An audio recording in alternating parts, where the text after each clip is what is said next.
আপনি দেখেছেন যে ইতিপূর্বে যখন প্রধানমন্ত্রীরা বাইরে যেতেন তখন আপনাকে বিরাট সম্বর্ধনার ব্যবস্থা করা হতো। দেশ থেকে ফিরলেও আবার রাস্তাঘাট বন্ধ করে দিয়ে একটা বড় রকমের সম্বর্ধনা আয়োজন করা হতো, যেটা তিনি নিজেই উদ্যোগ নিয়ে বন্ধ করে দিয়েছেন, আমাদেরকে নির্দেশ দিয়েছেন কোনো রকমের সম্বর্ধনা আয়োজন। অথচ তার যে সাকসেস, এই সাকসেসগুলো কিন্তু বিরাট। তিনি গণচীনের সঙ্গে 17টি MOU হয়েছে মাননীয় স্পিকার, এবং প্রধানমন্ত্রীর সঙ্গে বাইলেটারাল যে মিটিং হয়েছে সেই মিটিংয়ে এই MOUগুলো সই হয়েছে, এবং গণচীনের সব প্রেসিডেন্ট তার সঙ্গে তিনি দীর্ঘক্ষণ তারা আলোচনা করেছেন, সভা করেছেন, বৈঠক করেছেন, অত্যন্ত হৃদ্যতার সঙ্গে এই আলোচনাগুলো হয়েছে। বাংলাদেশের রাজনীতিতে যে কালচারাল একটা পরিবর্তন আনার প্রয়োজন, সেটা আমাদের মাননীয় প্রধানমন্ত্রী শুরু করেছেন। উনি বলেছেন অলরেডি, উনি যাওয়ার সময়ও এয়ারপোর্ট ওই হাজার লোক ওই সম্বর্ধনা বা আসার সময়ও করে নাই। এটা কিন্তু একটা বিরাট কালচারাল চেঞ্জ বাংলাদেশের। And Prime Minister is setting the standard. He is setting the standard. আগামীর বাংলাদেশের রাজনীতি কি হবে। বিসমিল্লাহির রহমানির রহিম। আসসালামু আলাইকুম ওয়া রাহমাতুল্লাহ। মাননীয় সদস্যবৃন্দ, স্থানীয় সরকার মন্ত্রী, আপনি কিছু বলতে চাচ্ছেন?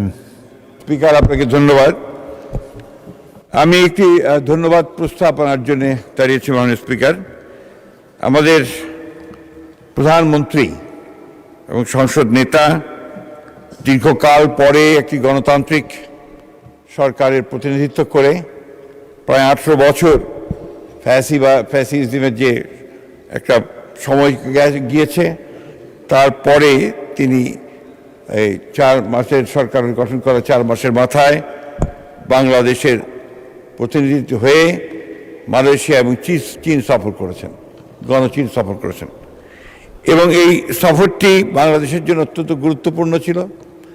বাংলাদেশের সঙ্গে মালয়েশিয়া এবং চীনের সম্পর্ক আরও দৃঢ় হয়েছে, এবং অত্যন্ত সফলতার সঙ্গে তিনি এই সফরে অনেকগুলো চুক্তি সম্পাদন করেছেন, এবং মালয়েশিয়ার এবং একই সঙ্গে গণচীনের সঙ্গে দুই দেশের পারস্পরিক মর্যাদার ভিত্তিতে সম্পর্ক আরও দৃঢ় হয়েছে। মাননীয় স্পিকার, আমি সেই জন্যেই এই আজকে আমাদের জনগণের দ্বারা নির্বাচিত দীর্ঘ একটি ফ্যাসিবাদ বিরোধী সংগ্রামের নেতৃত্ব দেওয়ার পরে আমাদের নেতা, যিনি ইতিমধ্যেই একটি জাতীয়ভাবে আন্তর্জাতিকভাবে তিনি নিজের একটা অবস্থান তৈরি করে ফেলেছেন, যেখানে বাংলাদেশের মানুষ তার সম্পর্কে ধারণা সৃষ্টি করেছে যে তিনি অত্যন্ত দৃঢ়তার সঙ্গে জনগণের কল্যাণের জন্য কাজ করছেন,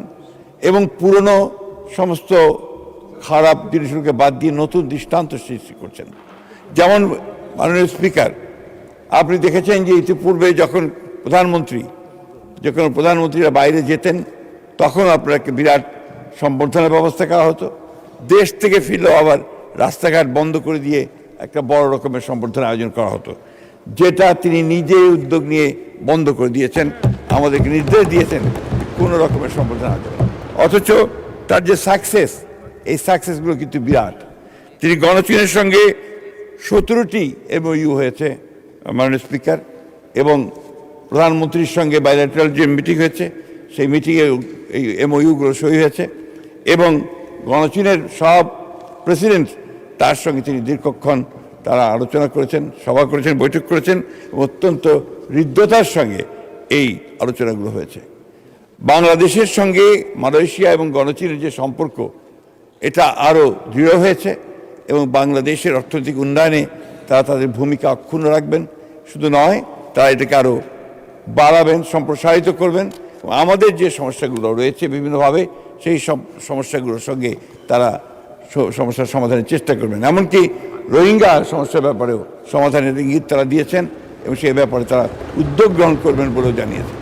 মাননীয় স্পিকার, আমি সেই জন্য অনুরোধ করছি যে আজকে আমরা আমাদের মাননীয় প্রধানমন্ত্রীর কে ধন্যবাদ জানিয়ে, সংসদ থেকে ধন্যবাদ জানিয়ে এই সংসদ থেকে একটি ধন্যবাদ প্রস্তাব গ্রহণ করা হোক। ধন্যবাদ মাননীয় স্পিকার। প্রস্তাব করছি মাননীয় প্রধানমন্ত্রী জনাব তারেক রহমানের 21 থেকে 26 জুন 2026 তারিখ পর্যন্ত মালয়েশিয়া এবং চীন সফরে অভূতপূর্ব সাফল্যের জন্য এই মহান সংসদ মাননীয় প্রধানমন্ত্রীর সংসদ নেতা জনাব তারেক রহমানকে ধন্যবাদ জানাচ্ছে। ধন্যবাদ মাননীয় স্পিকার। ধন্যবাদ মাননীয় মন্ত্রী।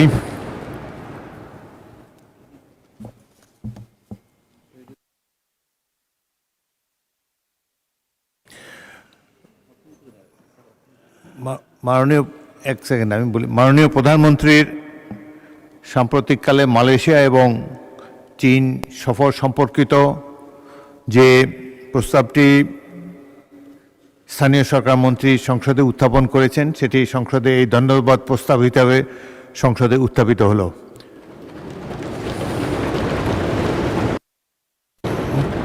মাননীয় অর্থমন্ত্রী, আপনি কিছু বলতে যাচ্ছেন এই প্রস্তাবের উপরে? এই প্রস্তাবের উপরে জি জি, আমার মনে হয় যে একটি তালিকা চিফ হুইপকে বলবো তালিকাটি দেবার জন্য, এবং বক্তব্য আমার মনে হয় যে 5 মিনিট করে, যদি 5 মিনিটের মধ্যে আপনারা বক্তব্য শেষ করেন তাহলে বাজেটের আলোচনায় আমরা ফিরে যেতে পারি। যে মাননীয় অর্থমন্ত্রী। মাননীয় স্পিকার, আপনাকে ধন্যবাদ। আমি মাননীয় মন্ত্রী মির্জা ফখরুল ইসলাম আলমগীরের সাথে ঐক্যমত প্রকাশ করে প্রথমেই বলতে চাই যে বাংলাদেশের রাজনীতিতে যে কালচারাল একটা পরিবর্তন আনার প্রয়োজন, সেটা আমাদের মাননীয় প্রধানমন্ত্রী শুরু করেছেন। উনি বলেছেন অলরেডি, উনি যাওয়ার সময়ও এয়ারপোর্ট ওই হাজার লোক ওই সম্বর্ধনা বা আসার সময়ও করে নাই। এটা কিন্তু একটা বিরাট কালচারাল চেঞ্জ বাংলাদেশের।